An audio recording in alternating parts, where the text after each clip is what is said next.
Roll it. Let's do it. Roll it. Dun, dun.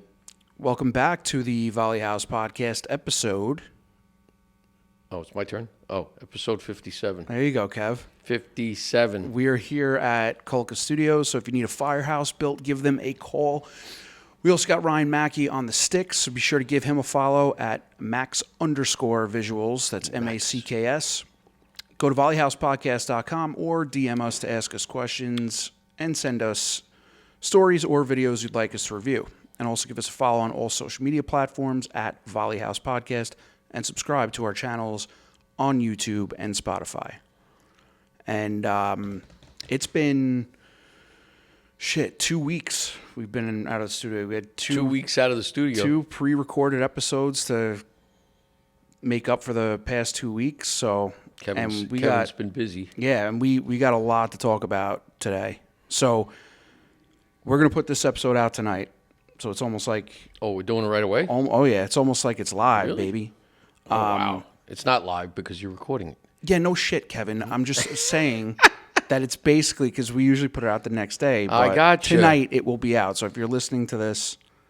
It just happened. There you go. It just happened. It just happened. So a lot to talk about. But Kevin's wired. He's tired. yeah, that doesn't make any sense. I'm You're wired and tired? I'm wired but tired. So let's hear about, obviously, you and Ryan went down to Houston, Texas for the Joey D Lone Star edition. Awesome. So shocked you guys even decided to come here today, ready to kill each other. We made it back. Yeah, tumultuous. Let's just say I learned a travel. lot about Ryan in a couple days. Yeah. I'm sure he learned a lot about you, too. We had a blast. We had a blast, but it was also snowstorm weekend. Yep. 3 flights canceled. It was a shit show. And then a nice long drive home. Well, we finally got a flight through Chicago to Baltimore, rented 2 different vehicles, Tahoe and a Yukon, and we drove home. How long was the ride for you guys? Around like 4 hours, maybe? So I got up a little after 3 in the morning, and I got home at about 6 at night. It was a long day. Then you went and taught after that. And then I went out to the Suffolk Fire Academy and taught a class. I'm out of my mind. Kevin, wired and tired. I told you. And then I was working today, so it was a long couple of days. But yeah, in the 8th hour, sitting in the lobby of the hotel, we're like, what are we going to do? I go, I'm going back to Florida. Screw this. They're like, Ryan's like, can I come with you? I go, absolutely. I got 3 bedrooms. Let's do it. So the other guys are like, can I come? I'm like, yeah, let's go. Let's do it. So I look for flights. A flight was leaving at 4:30. It was 3:30. I'm like, we'll never pack up and make it. Oh, so man. I said, Florida's out. So then we finally got a flight the next morning, like I said, but we had to switch and go to a different airport at a Hobby. So we had to return the car the night before and then take an Uber down to Hobby the next morning and flew out. But we had a great weekend, but it was tiring, like I said. How was the actual seminar? And then, hold on, and then we decide we didn't plan this out right. We should have flown to Nashville. We should have drank for a couple days in Nashville and then went home. Yeah, that'll do it. That would have made you feel And better. then we came up with the plan. Next time we're going to drive and we're going to hit New Orleans, Nashville on the way home. Road tripping it. That's if you make it out of New Orleans. Maybe. That place is like a black hole. I don't know. But Never been there before? Great weekend. No, I have never been to New Orleans is a wild place. I've been to Nashville like 5-6 times. But there might be some Volley House stickers there. Okay, keep an eye out for We them. said that in Nashville. Yes. And that's now right. there is one in Charleston. Okay. You got to remember, I started this adventure on the 12th, and I just got home. Yeah. I was in Charleston for 3 nights. So there's a sticker in Charleston. Then I drove to Tampa and then to Naples. I've been all over the place. Damn. Took pictures of firehouses and everything. There you go. Real buff stuff. Buff. Let's get into 1-800-BOARD-UP. When disaster strikes, every second and every person matters. That's where 1-800-BOARD-UP comes in. Staffed by many retired first responders, their teams are trained to operate safely and professionally on active incident scenes. After fires, storms, or accidents, they respond immediately to secure properties, prevent further damage, and provide victim services, offering calm guidance and support during the most difficult moments. Working seamlessly alongside first responders and insurance partners, 1-800-BOARD-UP helps protect what matters most and begins the path to recovery when people need it most. Visit 1-800-BOARDUP.com for more information.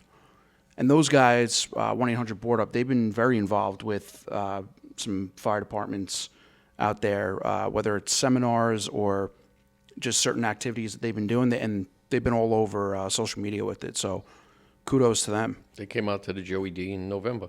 Mm-hmm. Yeah. 1-800-BOARD-UP. So. Yeah. No, great group of guys over there. Moving on. Well, we didn't talk about the seminar. We just talked about it. Well, I asked you, but you're sitting here but you talking, went on just to bitching the 1-800-BOARD. entire time about freaking your travel. Ryan issues. was driving me nuts all weekend.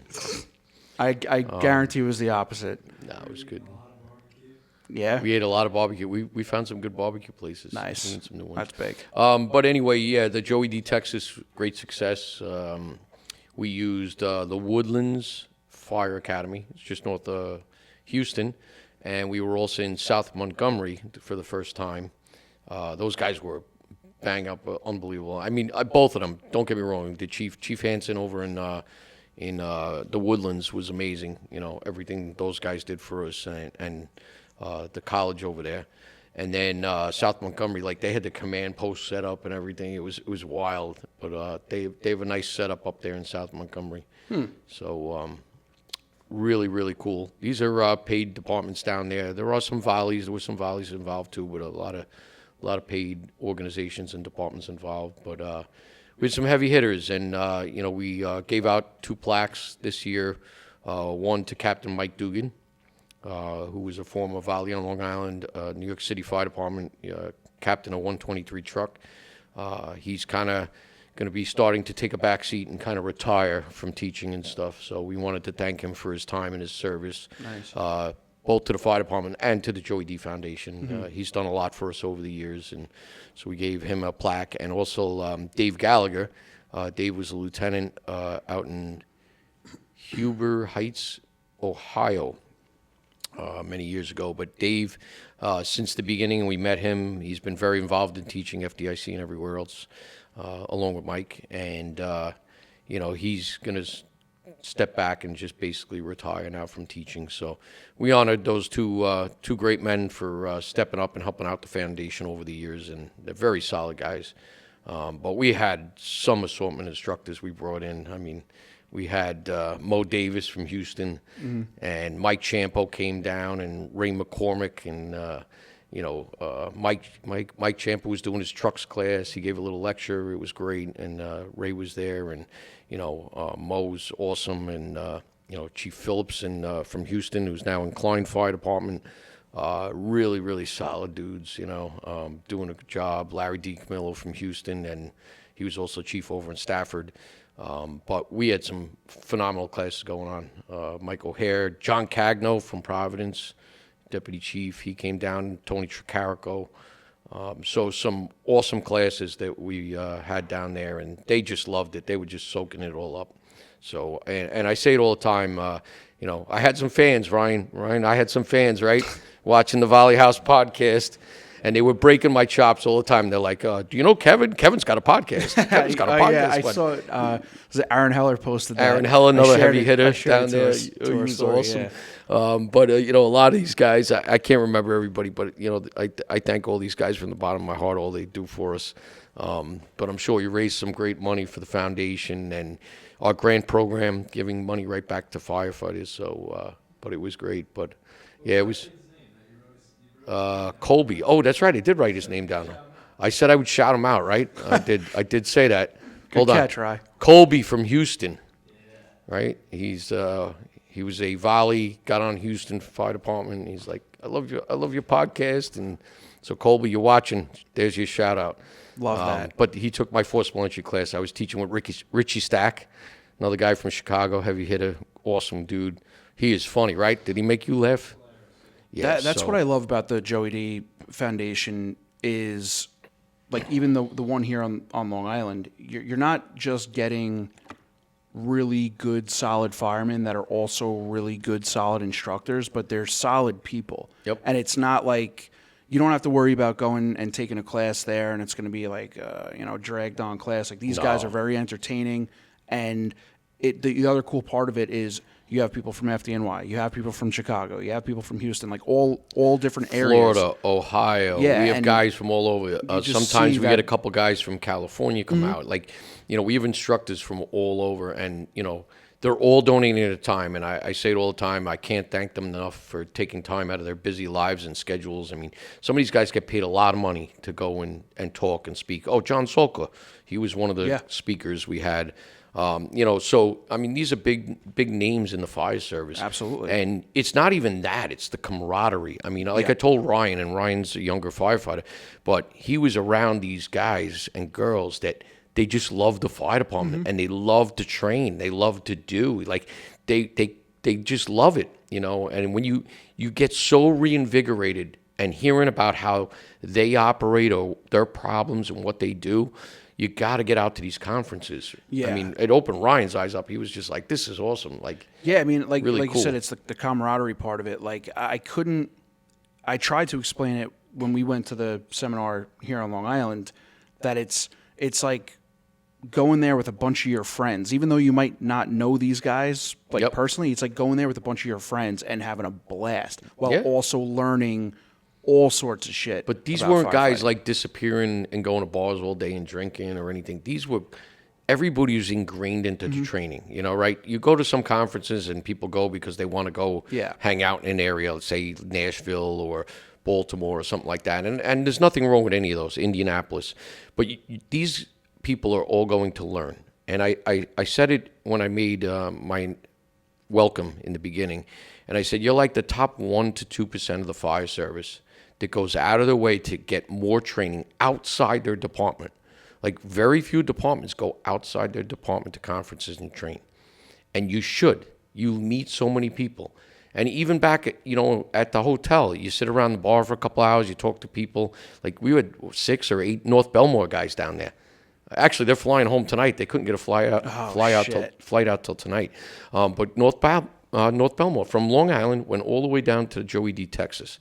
And it was great to see, but they learned from other guys there. And you feed off of each other. Oh, yeah. But you got to learn. And, I go, how many people ride with 2 people on a rig? How many people ride with 3 people on a rig? And these are paid departments. And they ride with 2 or 3 people on the rig. Mm-hmm. And guess what? They have very similar problems to the volleys. Mm-hmm. It's no different. Paid, volunteer, it's the same problems. Right. So it's just very interesting. No, that's great. And I'm glad, Ryan, you got a chance to go down there. And he got a lot of great footage. That. He was filming. No, I can't wait to see it all. I said, listen to this guy. He had gear on from Mo Davis and going into a burn building. I took a picture. I showed you his helmet. He was wearing Mo's helmet. I'm like, you're wearing a superstar legend in the fire service's gear. That's fantastic. He comes out, he's like, I smell like smoke. I go, yeah, you're damn right you do. So, sorry to get off topic a bit, but it's great. It's good stuff. That's great. Let's get into the Department of the Week fundraiser. So we understand that some departments out there are hurting for donations and funds, so we created this program with the goal to raise money by selling fire department T-shirts on our website, where net proceeds will be sent back to the department at the end of each month. By using our platform, you'll be able to reach more people outside your area. So this is a great opportunity for us firefighters to support one another while also adding to your collection of fire department merch. And if you want some more information on how to get your department involved, send us a message on social media or send us an email at info@volleyhousepodcast.com. And this week's Firehouse of the Week is the Gordon Fire Department. Citizens Fire Company number 1. They're based in Pennsylvania. We are a 100% volunteer department in northeastern Pennsylvania. We cover a diverse area that finds us covering anything from vehicle accidents to farm machinery fires. We currently have around 20 active members, and like most departments around the country, the decline of volunteerism has hampered our fundraising efforts. Our current engine is a 1995 and was bought secondhand. Our goal is to upgrade the current engine. Now, we did post their logo, which is a pretty cool logo. It's the hydrant that says out of service. I like it. So this is the story behind that logo. For many years during the 70s and 80s, Gordon was infamous for low water pressure in our hydrants because of aging infrastructure, wooden water lines. For many years, this was an ongoing battle between the fire department and the water authority. Finally, in October of 1988, a large fire erupted in an apartment building in the heart of town. With no water from the hydrants, many tankers had to be called in from surrounding towns. From this fire came multiple lawsuits from occupants due to water issues. Another lawsuit on the Mr. Coffee Company, where the fire originated. In 1989, the company decided on the purchase of a tanker to be utilized in town, and the logo was born. Unfortunately, shortly after the logo was created, our assistant chief, Dan Snyder, who designed it, was killed in a motor vehicle accident on Father's Jesus. Day. Wow. The original drawing, along with his gear, are still kept in our station to this day, and the logo forever became a part of our history long after the water issues were an afterthought. So, pretty cool story behind that logo. That's interesting. It's good that they keep that history up, which is a nice, Yeah, absolutely. remembrance. So yeah, their merch is on the website. Be sure to support them by grabbing one of their shirts or stickers, available now on volleyhousepodcast.com. Also, we have the giveaway that we're doing, and as of today, giveaways. you have 3 days left to enter. So go to our Facebook or our Instagram. Was that a fucking whale? I don't know what the hell that was. Go to our Instagram or Facebook, and you can follow the post, which is pinned, and figure out how to enter. So part of the giveaway, we have a pair of Squad 1 gloves from Vanguard Safety Wear. We have a tallow soap bundle from Boots and Brisket Soap Company, a bundle from the Hazmat Guys. We have an LED light bar from Speed Tech Lights, and a rope bag from Petzl. So you enter to win by tagging 3 friends on one of those posts, and make sure you follow all of our giveaway partners. Winners will be picked March 1st. So you got 5 chances to win. Can I win? No. Damn it. And let's get into our newer sponsor here. Got a bunch coming up. Oh, yeah. We'd like to welcome our newest sponsor, All Hands Fire Equipment and Training. Celebrating 25 years in the fire service industry, All Hands Fire offers thousands of firefighting, rescue, tactical, and safety products at allhandsfire.com. Specializing in firefighter escape systems and water rescue, including PPE, boats, trailers, motors, All Hands also holds 5 Sourcewell contracts covering water rescue training, PPE, tools, and ballistic protection, making purchasing simple for departments nationwide. Plus, their team of over 60 instructors delivers hands-on training across the country. Learn more at allhandsfire.com and also allhandsfiretraining.com. Orders over $50, you could use code VOLLY, VOLLY, for a free challenge coin. All Hands Fire, offering the best tools for the toughest job. And those guys have been great as well. Don and his crew are simply amazing. We've been buying stuff off of them for quite a while, and we actually have realized that you don't have it on the board. we gotta fix that. You gotta fix it. Yeah, we're waiting for. We just ordered 2 new boats and motors from Don and his crew. 2 wing boats. So we have 29 miles of waterfront. We have quite a bit of water. Mm-hmm. So we deal with water rescues and everything else, ice rescue. But he's got a wide assortment. Yeah, they have a ton of stuff. Yep, on their and website. training too. I mean, And from the bailout training to is big. to trench, you name it. He teaches it. Rope work. Yep. So just about anything you need, he's pretty much got it. And now that he got these Sourcewell contracts, it's a real big deal. I would consider them, for whoever's listening, I would consider them an important company. Oh, like absolutely. Important to the fire service. If you need something, pretty much they have it. And you're going to get the training on it. And you can get the training. And that's huge.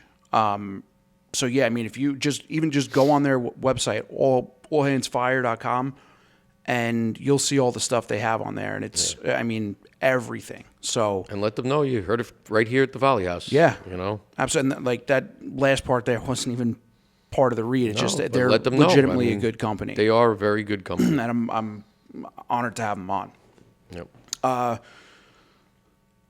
Job of the week. Before we hop into anything, Before, because I know you're going to come in hot. no, Okay. I'm not. I haven't been around for fires. We have, this one is from central Minnesota. So it said we had a pretty good fire in central Minnesota. I wanted to share with you guys. It was a 130-year-old feed mill in the small town of Holdingford. Population 750. Call came around 8 p.m. and lasted till 2 a.m. The mill was a total loss, but the grain bins next to it and all the other exposures were saved. 10 departments responded, all volunteers, 2 engines and 1 ladder truck. My department, Melrose, bought the ladder truck. We're the only one in the area, so we run a lot of mutual aid where we just bring the ladder truck. While it says Melrose on the side, we like to think of it as the county ladder truck. So 3 to 5 departments were primarily fighting it, along with our crew on the ladder truck.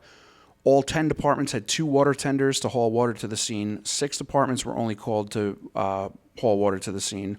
A trucking company also bought a couple 8,000-gallon loads of water. And a few trucking companies actually keep their tanks full of water when not being used, just in case we need it for a fire. The town has hydrants, but due to the size of the water tower, which is 200,000 gallons, it cannot supply enough water. So, shout out to those guys. And then also... It had to be cold as shit there. Oh, I bet. In the middle of Minnesota? Jesus. And we also got a special shout out for Flanders Fire Department out here on the island. They're checked in with their first job in a while. The Big Duck out in Flanders. Yeah, the Big Duck out there. Those boys, look it up. from what I understand. For those who are across the country, look up the Big Duck in Flanders. Yeah, and if just to give you an idea of where Flanders is, if you look at a map of Long Island, it's right in between the tails. The north and south fork. Just past Riverhead. Yeah, so it's tucked in there, like right in the kind of crotch. on the south side. Yeah. It's actually on the south side of the fork. But the Big Duck is out there. Yeah, so shout out to those guys. First job in a while. They had a good knock on it. Speaking of which, do we think Long Island is in the war years right now? With the amount of fires that are going on. Everybody's going on about the fires. It gets cold, you have fires. I haven't seen it like this. Because we haven't had a cold spell. I haven't seen my lawn since the beginning of December. That doesn't happen here. This hasn't happened in, they keep saying this snowstorm was similar to 78. I remember 78 snowstorm. I know you don't, but I do. It was a lot of snow, and then it was ice on top of that. It was a shit show. But obviously, cars are different. A lot of people have all-wheel drive, four-wheel drive, right? Things are a lot different than it was back then. I didn't see a plow, I think, for 2.5, 3 weeks in that snowstorm. So it's different times. But, war years, you got 20-degree days. People using their oil burners are running constant. What are there, more beeps?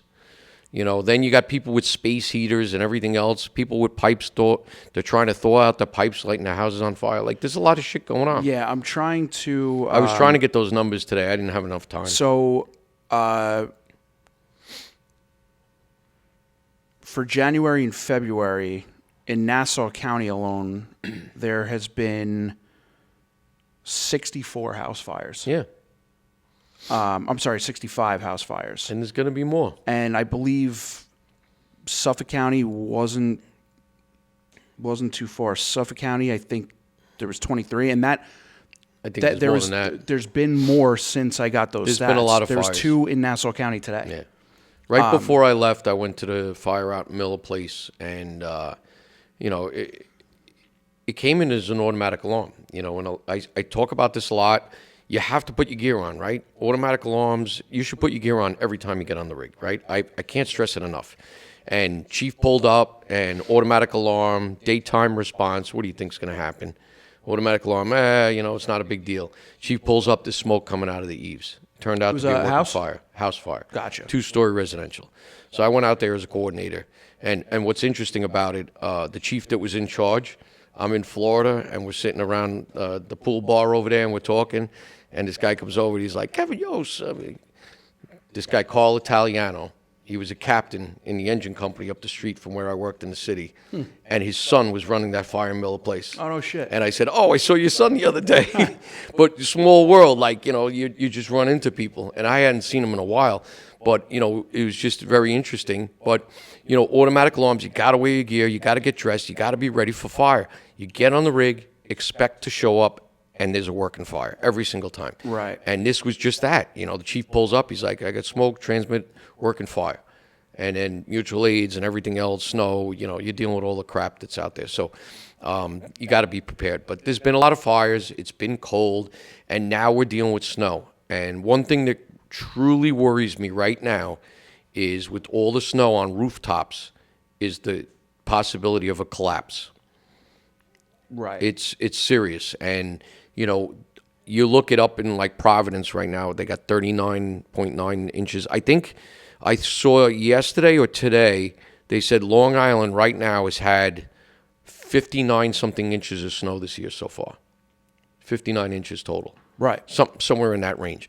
So, and it's not all there now, but we're getting more.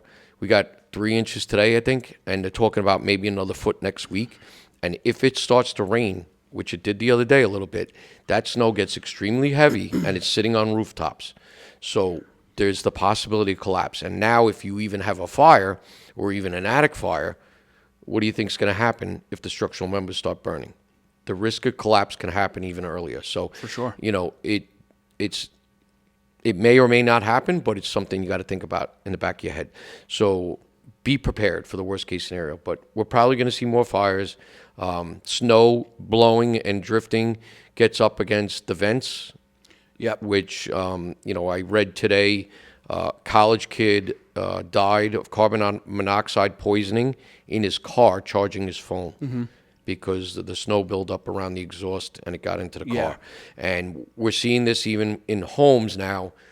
Some of these direct vent propane or natural gas burners in people's homes just has a PVC pipe out the side of the house. If that gets blocked, you're going to get CO in your house. So it's very important to make sure your fire smoke alarms are working, your CO detectors are working, and you have more than one in your house. And if you don't have one, I would suggest you go buy one wherever for you sure. are. And I know not everybody's dealing with snow, but we're dealing with a lot. Yeah. Yeah, it's definitely been busy. The volleys here on Long Island have been all over the place Rocking and with rolling. fires. So that's why it's important to keep up on top of your training and, like you said, be prepared. Moving along to our topic submissions, but first, a quick read from Boots and Briskets Soap Company.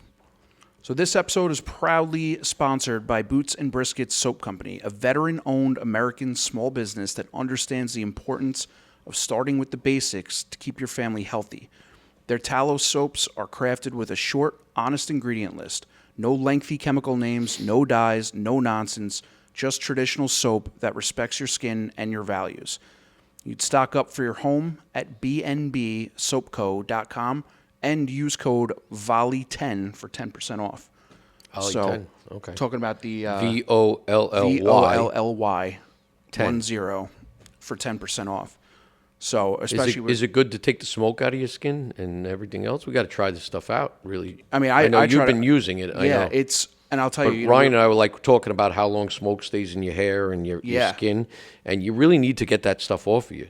You know, For steam sure. steam does help, like steam shower, stuff like that. Yeah, but you got to get this stuff out of your system, and you know, with cancer and everything else in the fire service, and the smoke just lingers. Like Ryan and I were talking about this, how once you go into that smoke environment, and even standing outside, I was teaching forcible entry over the weekend, and the smoke was blown over, and I went back to my hotel room, and it stunk. yeah, Just stunk like smoke. yeah. No, I'll tell you what's good about this. It's like, you know, when you have all that shit in your skin, and you know you're going to wash off, your pores are opening up, and you're Right. basically You gotta- substituting that smoke for the whatever chemicals are in your soap or whatever. Like this is just tallow soap. It's nice and smooth on the skin. The other part too, we were just talking about how cold it is. Like my face, if your skin is like mine and gets tight after a shower because it dries out, I don't have this problem with, I with got these guys. sunburnt. It might. I got that would be windburn and sunburn. Perfect for sunburn. I got to 'cause try the that stuff tallow, out. Tallow's You got to good. give me some of that. Yeah. Yeah, so Boots and Briskets, Boots and Brisket. BNB. That sounds like Texas right there. They are. Boots They're a and Texas Brisket. company. Are they? Yeah. Brisket. Veteran owned, so support That them. brisket was good the other night. That's good stuff. All right, moving on to our topic submissions. So, What do you got for me? thoughts on fire departments billing for nuisance alarms / frequent buildings. Wow, that's interesting. I was just thinking about that the other day. Yeah. That came as a feel like- submission? came as a submission. This from actually 2 weeks ago. Somebody sent this in. So it's very interesting. And about a week ago when I was in Florida, I watched this ambulance going to a call and stuff, and I was thinking about ambulance billing, right? That started in New York State. Fire districts could never charge for an ambulance call. And, there's a lot of money in the insurance industry that your health insurance pays for an ambulance ride. And The doctors were sucking it up. for years, Yeah. they've been pushing to allow fire districts to charge for ambulance calls or bill, which a lot of us started doing. There's still some places don't do it. And last week when I was in Florida, I'm thinking about it. I'm like, ambulance billing. I'm like, why doesn't the fire department bill? Like, I understand we get money from taxes, but not everybody does. Mm-hmm. A lot of volunteer organizations, they have to have pancake breakfast, chicken dinners, selling T-shirts, like what we're doing for them, to raise money just to put fuel in the trucks, right. to keep the lights on in the Volly house, right? So I was thinking to myself, I'm like, what if the Volleys started billing, even if it was a small amount for a call? Would an insurance company pick that up, like your homeowner's insurance? And I don't know the answer. It's just funny that this came up because I haven't looked at anything. Tell you the truth, I have not looked at anything with Valley House. I've been so busy in trying to figure out how I was going to get the hell home. Right. But I was thinking about it. I'm like, what if we charged? And I get it. Like after a certain amount of automatic alarms, some towns, fire marshals will bill or give them a violation, a charge. Why doesn't that money come back to the fire department? It's funny because I remember one restaurant in our district. They had this plate that comes out sizzling, and it kept setting off the fucking alarm off every night. And it got to the point where the chiefs are like, all right, we don't want all our units screaming through the district because we know this is going to be bullshit. So they just started doing chief's investigations. But even for them, and for it gets annoying. For whatever reason, they basically went there, the chiefs, and they're like, okay, you guys have to do something about this because we cannot. It's the boy who cried wolf. Correct. We keep coming here, and it's one of those addressable systems. So hey, it's smoke detector coming from the kitchen hallway. Mm-hmm. Okay, so that one every time. Yeah, I mean, we used to have that at the Outback Steakhouse. They would steam the floors to clean them. Oh, okay. And it would set off the detector in the hallway in the back. Right. But I was just kind of thinking to myself, and I don't know what the parameters would be or how it would function, but if a fire marshal can give a violation, where's that money go? It probably goes to the town or the county. Yeah. Like why couldn't that go to the fire department and help them? And why couldn't the fire department bill? And I don't know what the answer is. I haven't even looked into it, but I wanted to actually look into some of this stuff. But even if you charge people and say, and I know we're here for the people. We're here to do the right thing. But different people bill you for different things. You call an electrician to come look at, he's charging you, right? If you call a plumber, they're charging you. Everybody charges you. And we pay taxes. Don't get me wrong. Listen, I agree. Especially around here, we pay way too many taxes already. Way too many. But I pay the town for taxes, and then I got to buy a parking permit to park at the town parks or beaches, which I think is ridiculous. But they're saying, oh, well, we'd have to charge everybody. We're charging the people that use it. Well, what about the fire service? Why aren't we charging the people that use it? And if you think about it from a business owner's standpoint, like if you own a restaurant, you have to have a automatic fire alarm there. You have to pay a company monthly to monitor that alarm, your central station. And if there is a problem with your fire alarm, all you need to do is pick up the phone, call your fire alarm company, and tell them, hey, this certain detector here keeps going off, the fire department keeps coming here. Can you send somebody here to fix it so they stop coming here? If you can't do that simple task to get your system fixed, or in the case of that restaurant, maybe instead of a smoke detector in the hallway, does the jurisdiction allow for you to put a heat detector in that hallway so it doesn't get set off anytime somebody walks out? Some places it does, some places it doesn't. So what I'm saying is, if you're the type of building owner where the fire department's constantly going there for the same bullshit alarms, and you're too lazy to pick up the phone and make a call to get it fixed, then yes, 100% the fire department should be allowed to bill you. So, well, like I said, I mean, there comes a point in time, depending on how the laws are written, or that town code or county code, that the fire marshal will give a violation and there's a charge. right. And, you know, we never look at it on our end as volunteers to say, why can't we get that money? So why can't we? Well, Or why can't we bill? because the officials need their steak dinners. And I know we want to be doing the right thing for people and nicey nice, but the people that use the system should pay for the system, right? For the most part. And if you look at, it was interesting talking to South Montgomery County down in Texas there. They were giving us a tour of the firehouse. Beautiful. They have nice apparatus, everything set up, just awesome. And they said they get money from sales tax. They get tax base, and they get money from sales tax. Interesting. Goes to the fire department. So they have a nice training facility. They just built some newer buildings there behind the firehouse. Their administrative staff's upstairs in this firehouse. Great setup. And just talking to them, like, yeah, we get sales tax money. I'm like, really? I'm like, that'd be nice if we could get sales tax money. Yeah, right.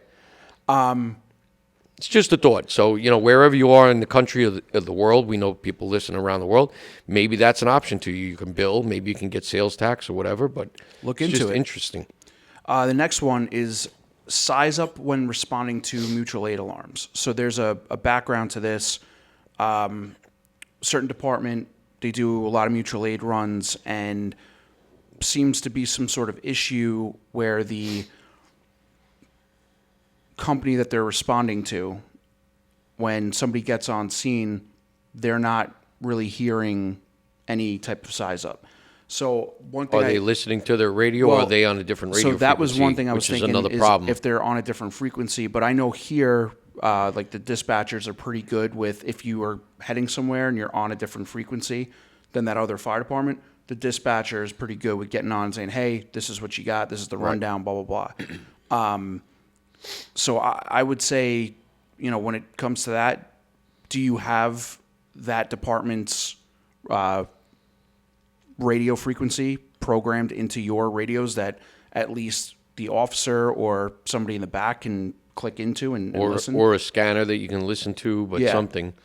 Or But ask the dispatcher. I could tell you here on the island, you know, there's a lot of departments have their own frequencies, and some departments don't allow other departments to be on that frequency. And some departments can and don't because they refuse to.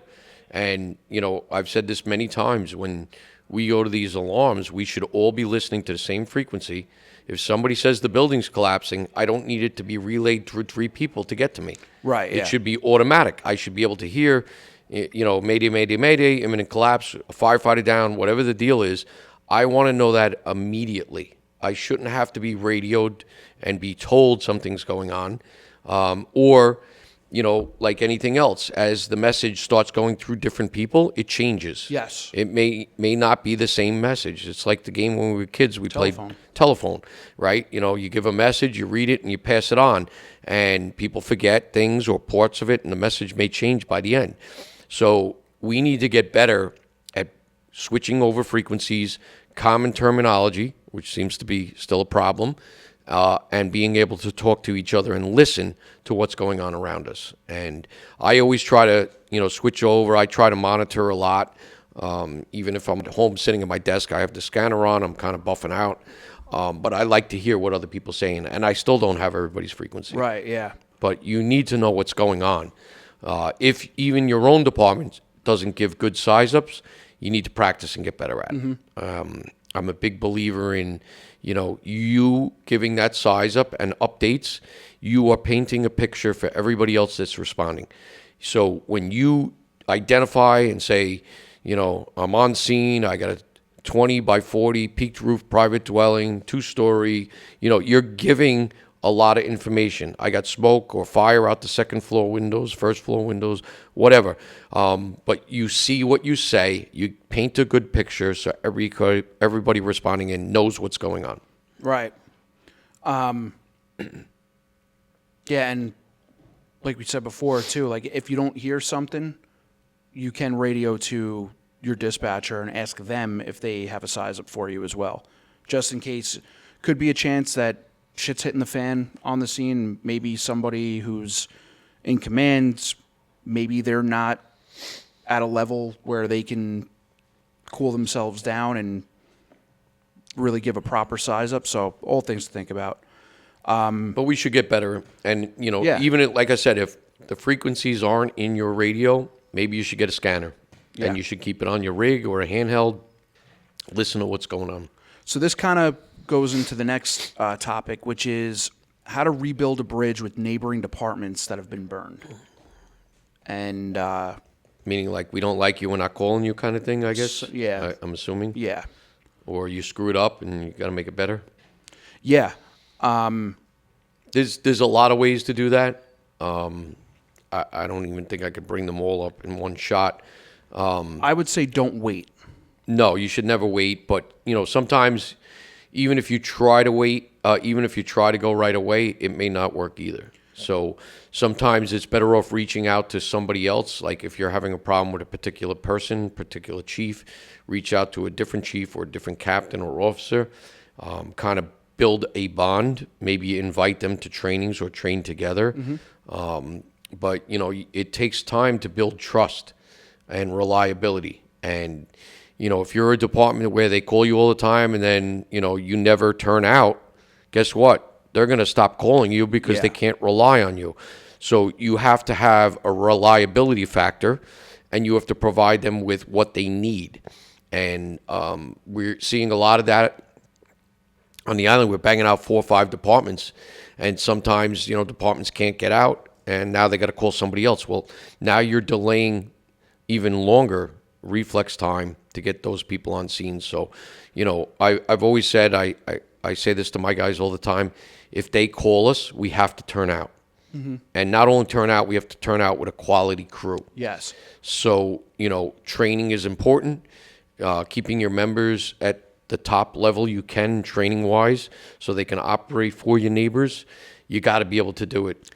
And don't screw up. I love what you said about in order to bridge that gap or rebuild that bridge is by training together with that department. We did that a lot with our neighboring departments, and it helped because we would do standpipe operations with our neighboring departments who didn't have high-rise buildings, and they got a chance to learn a little bit more about how that works, and that built that trust with the department. If it's more of a personal issue, another thing you nailed on the head was maybe reach out to a different chief, not in the sense that you're going behind that one chief's back, but maybe have him as a mitigator. Hey, can you have schedule a meeting for us to sit down and talk with each other and figure out what our problems are? Well, first thing is you got to find out what is the reason. Right. So what is the problem? Is it a reliability factor where you're not turning out? Is it a reliability factor in that you're sending a non-qualified crew over to a mutual aid? Is it the amount of time it takes you to get on scene? Is it just personalities? Or did you make a mistake? Did you screw up? Or did they screw up? Did somebody have words with somebody? So once you find out the root cause of the problem and you identify it, now you can figure out how do we make that amends? How do we fix it?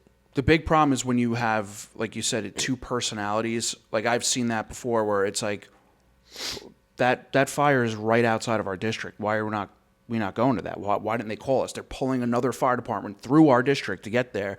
And, that's enough of a like, hey, fuck you, we don't like you type thing. But the problem is you had our chief that doesn't like that chief and vice versa. And because they're too stubborn to speak to each other, nothing happens. And it took years for that relationship to come back.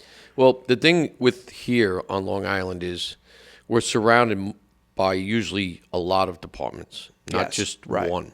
So because of our footprints and where we are, like I said, my department's surrounded by 5 other departments. I can get, depending on where it is, any one of 3 departments that can get there fairly quick. So who's the most reliable with the best trained crew? Now, we decided to split our district in quadrants, Yep. 4, and we're surrounded by 5 departments. But we're fair. If it's in this geographical area, this is who we're calling for RIT, this is who we're calling for the engine, this is who we're calling for a ladder if we need it. So it's kind of automatic policy or automatic aid kind of situation. It's already set in stone.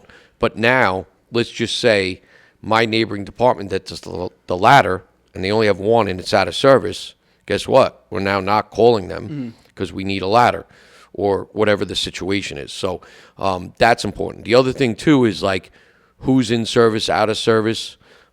Maybe somebody just came off another alarm and they're available with a qualified crew. So if they are, and I had a rule when I was chief, I said, if you guys are in-house in any neighboring district and you have a crew in-house available, just get on my radio and call me and I'll send you. And I did that multiple times. This was before we really had a really good policy.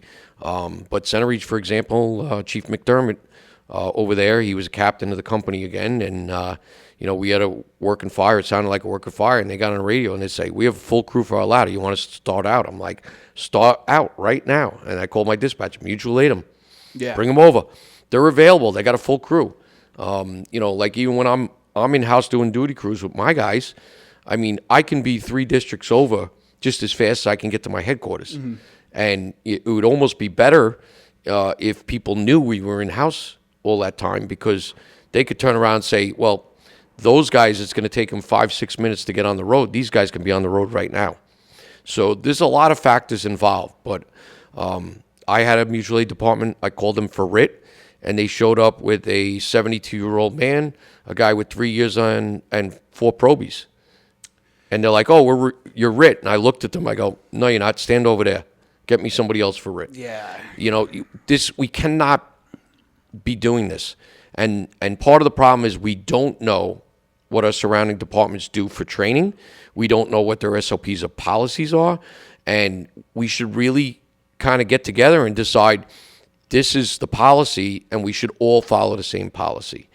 Right? My department, we will not send a crew out unless we have 4 RIT trained people. Yeah. And there's a lot of departments like that. There's other departments, there's no rules. Right, yeah, whoever shows up. And that is not a good policy. No. Speaking of something similar to that, the next one is keeping the difference between company officer and being everyone's friend. There's also a lot that There's goes a lot into to that too. I would say, from my experience being a young officer, I had a lot of friends in the firehouse, and when I ran, I remember... That's pretty funny. I hope. That was brisket right there. Holy shit, man. I hope that picked up in the microphone. I don't care what age you are. Farts are funny. Always funny. Farts man. are funny. Holy I'm shit, sorry. That was It fantastic. just is.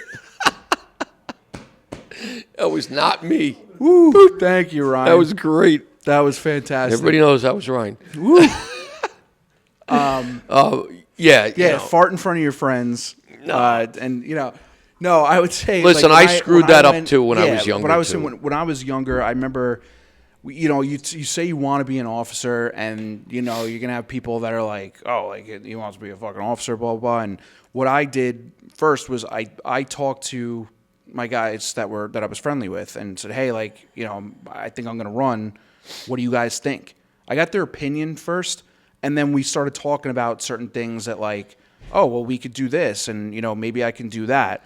And then when I got into the position of second lieutenant, I had all these like grandiose ideas, and then you quickly learn, like, oh no, you're like a probie again as a second lieutenant, and you have to ride that line. Basically, go back to your friends, and be like, look, yeah, we had all these ideas to kind of make things better and make things good for the younger guys, but like there's a lot of layers now that I have to go through. you got to set expectations and also talk to your friends about like, look, I know we hang out at the Firehouse, we fuck around, and sometimes we get into trouble and whatnot, but like I can't be part of that anymore. So if things start getting a little crazy, like I just might have to leave or whatever. But the other part of it, I used to leave parties early all the time. and the other part of it too is like, look, I'm going to be in a position now where if you do something stupid, it's going to fall on my plate. And when you got to tell people you're putting me in a bad position. Yeah, and the thing is, if you decide to become an officer in the fire department, the department comes first. The mission of the fire department comes first. So if you have a friend that's fucking around and thinks because you're an officer that's his get out of jail free card, you have to nip that in the butt right away, and make it known that like, look, I have a much different role now. I'm not going to let it get to my head. I'm going to try and do the best I can for you guys. But if you don't give me the chance to do that and you guys fuck up, like, yeah, I might have to hand you a suspension or something like that. So you have to set those expectations early. And, no matter what you do, some people are going to be, they think that it's going to go to your head and say that it's gone to your head. Like, you're going to deal with all that bullshit. You're always going to deal with that. I've always tried to take care of my people as best I could. And, there were times I got in arguments with friends and, well, you're supposed to be my friend. Well, I have to be the chief right now, or I have to be the officer right now. Mm-hmm. It's just the way it is. And, you got to be able to finagle and ride that line or a wave as best you can. And, I've always tried to protect people and justify it. It's gotten me jammed up more than once. Both, volunteer and professional, where I stood up for people and I kind of got jammed up. And it happens, and there's times where I've had to tell people, no, I'm sorry, you're wrong. I got to be the lieutenant. I got to be the captain, or I got to be the chief, whatever. It's just the nature of the business. And yes, the department and the company have to come first before your personal preferences sometimes. But, I also learned over time, and it took time, of how to navigate and how to justify and how to, kind of talk to people and get them to understand your position or your side of it. And you're right, as a baby chief, as the baby lieutenant, you can have all the ideas in the world, and if you can't justify it or push it the right way, you're never going to get through. So it's like a give and take sometimes. Yeah, for sure. But it's a difficult road. But you can still be friends with people and be the officer. Mm-hmm. You just got to know how to justify and manipulate, for the most part, how it's going to be done.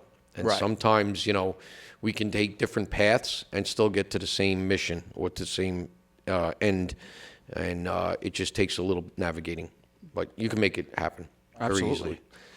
But you got to understand, your friends have to understand, everybody wants to be an officer. I don't want to say everybody wants to be an officer, but the people that do want to be officers, sometimes they push it. And I've had people call me and say, hey, I want to be, lieutenant or captain, I'd like your backing. And I've always told people the truth.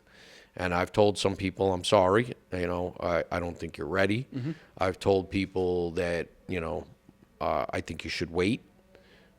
I've had guys that didn't have enough time to run, but, put in letters to get the time or get the ability to run, through boards and everything else. And there were times where I've told people, listen, I respect you that you want to do that, and I feel like you're kind of like me, you're a go-getter, but it's not your time. I don't think, and it's not that it's somebody else's time or anything else, it's just I don't think you're ready for that. I think I've had people told that to me because I was young. I was 21 when I ran, and there were a couple people that same deal. I went to them, people that I trusted, and said, "Hey, like, what's your honest opinion?" And a few of them were like, "No, I think this is good. Young officer. We got a lot of young guys. Like, you can do stuff." And then there was other guys that are like, "Dude, you've only been a firefighter for 4 years.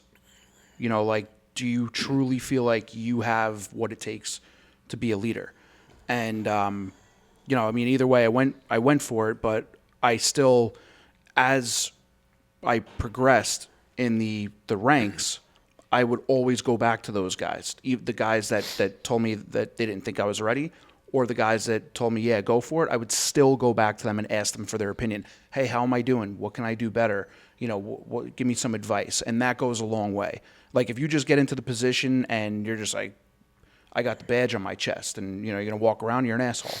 You know, seek out those mentors. And even if you do have friends down there that start giving you shit because you have to do certain things as an officer that they don't necessarily agree with, go talk to a mentor about it and be like, how should I handle this? You know, there's plenty of guys out there. Listen, there's people I've told, you know, that maybe they shouldn't run or it's not their time, and it's not that I didn't like them. Right. I just felt there was somebody more qualified or better suited for that position. And it wasn't about being friendly or anything else. I was just being honest. You know, a lot of people, you know, they go around, they make phone calls or they send letters out. Oh, I'm running for this position. And then they call you and you're like, you know, they all give you the same answer. Oh, yeah, I'll definitely back you and support you. And they're like, haha, I ain't supporting that guy. Right, yeah. I'll tell you the truth. Or, Yeah, and I will tell you at the end of any of those phone calls or any of those conversations, I say best of luck to you. Good luck.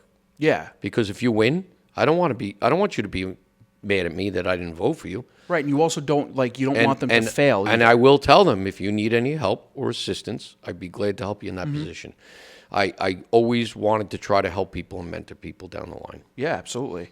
And there's nothing wrong with that. Next one is the use of deck guns for fully involved fires. Somebody wrote a comment saying, given the amount of fires that we've been experiencing recently on Long Island, and a lot of them have been fully involved on arrival. No, or not necessarily fully involved. No, they haven't. No, Everybody used that term fully involved, no. and I hate it. Meaning like some of big fire load. People have been pulling up. There has been plenty of those where they pull up and it's like, it didn't take the fire department forever to come here. It was somebody noticed the street glowing and called and they came in. So somebody was talking about the use of deck guns. I don't really know where they're going with that. You know, well, for there's a quick good attack. and bad. Yeah. You know, there's good and bad. And, you know, you really have to weigh it out. I mean, when you're using a deck gun, you know, how much water do I have to pump? Yeah. I mean, with a deck gun, if you have 500 gallons on a rig, it's going real fast with a deck gun. Even 750, it's going very fast. A quick knock, yeah, that's good. But what happens when you run out of water now? If you're not using your water wisely, and I've seen some people that are excellent at it, if they do it right. You know, we have a single gate up on our deck gun. So you can open the valve and then you can climb up top if you're a chauffeur by yourself, and then you can open the gate. But you need to position that nozzle in the right spot first. You don't want to waste any water. And, you know, we go and practice with our chauffeurs and stuff, and, you know, it's always like, oh, just turn the deck gun on and flow water in the parking lot. Like, are you actually trying to time people and hit a target? Most people aren't, right? We teach people just dump water in the parking lot. Let's see you pump. But if you're not experienced in practicing that on a regular basis, you're not going to be any good at it. You know, and that's one of the reasons we put the single gate up there, because most of the time what happens, the deck gun's really not in position or in the right spot. Maybe you swing it around to face it towards a building or a spot, and then the chauffeur's got to be on the bottom. Maybe you got a guy at the top, and who knows if you got it, but you got to get it right. Yeah, But if you're short-handed, that's why we put the single gate up there. The chauffeur can open it. He can climb up top. He can direct the deck gun into a position. And this way, when he opens it up, it's going to go right at that spot. They used to do this test for chauffeurs when you were getting qualified on the rig. They would have two lines pulled off the rig. So you'd have 2 3/4 hoses. One would have a solid bore. One would be a fog nozzle. And then you'd have the deck gun open too. You would be hooked up to a hydrant. So they would give you the scenario as the chauffeur. Okay, we have a residential fire. We've got 2 lines pulled. We got one going into the interior. One's protecting exposure. But we have a heavy fire load, so we have the deck gun going too. You're now hooked up to a hydrant. So you're sitting there. You get everything set up on the pump panel.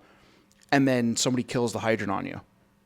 And they want to know which thing you're going to shut off first based on that scenario. Are you got 2 lines pulled. One is exterior, one's interior, and you have a deck gun going.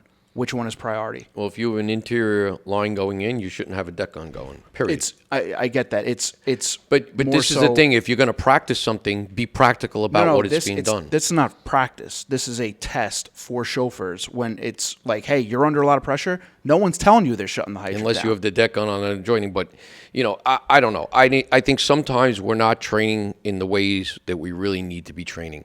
And, once again, is it really necessary to use that deck gun? And do I have enough water to be using it? Well, I agree with what you said. And now they got, before. these blitz guns and everything else, and they work great. But you got to know how to use it and when to use it. Right. And there's certain things like the one time I ever used one of those the Blitzfire guns was a recycling plant fire. Mm-hmm. Flames blowing out every fucking crevice of that building. We're not putting anyone in there. It's going to be a surround and drown. Get the deck guns going to get it started, knocked out. Get the tower ladders going up, and yeah, we left that one Blitzfire there oscillating, just spitting water on it. But you don't want to waste water. And same thing with Right. the deck gun, right? Am I in a position that the water is actually going to make an impact? What is the distance? If you ask most people, what's the distance that your deck gun flows? Most people aren't even going to know. So if I park in the street at a private dwelling, I'm going to use a deck gun. Am I in a good position that I can actually do an impact on that fire and make it good? And a lot of times you're not. And positioning the rig. Where's the rig? I mean, realistically, should the engine be in front of the building? No, the ladder should be in front of the building. Spoken like a true truckie. Well, it's true. But, No, but you I really get what have you're to saying. think about this stuff. And like I said, if you just always take your ladder truck and go to some commercial building somewhere and tell a chauffeur, all right, set it up and blah, blah, blah, are you truly positioning it? Are you actually trying to put it in a position that's difficult? Are there parked cars? Right? Are there things in your way? If you're at a residential house, are there trees? Are there wires that you're really trying to get around? Like, I would put chauffeurs when I take them out, train them, and I say, all right, here's the deal. That house is on fire over there. I want you to find a spot, position it properly, blah, blah, blah. And I put them through the paces. Because with a ladder truck at a residential house, if you have wires and trees, you got 1 to 2 shots of making that house with the ladder. And sometimes you don't even need it. You're going to use portable ladders. So you got to put your chauffeurs through the test. Absolutely. And same thing goes with a deck gun. You got to make a good, right call. And I've seen guys, 500 gallons, that blitz attack, they hit it real quick. But guess what? Then there's no hydrant. There's no second due engine coming. Now you're screwed because you just knocked down all that fire, which you did great. And now it's just growing because you have no water anymore. Right. So is it better to stretch a 1 3/4 line and make an actual impact and put the fire out or not? Yeah, like you said, the whole idea behind low manpower, I think it's important. If you have a big fire load, you can get a truck in position and you don't have the manpower right off the bat to, say, get a primary water source secured and stretch a line at the same time. You get your water source, you have a deck gun going, and then the guys can flake out once everything's good to go. Then you can shut that deck gun. Yeah, and it's also very different depending on where you are, all right? And, rural America, they run tankers.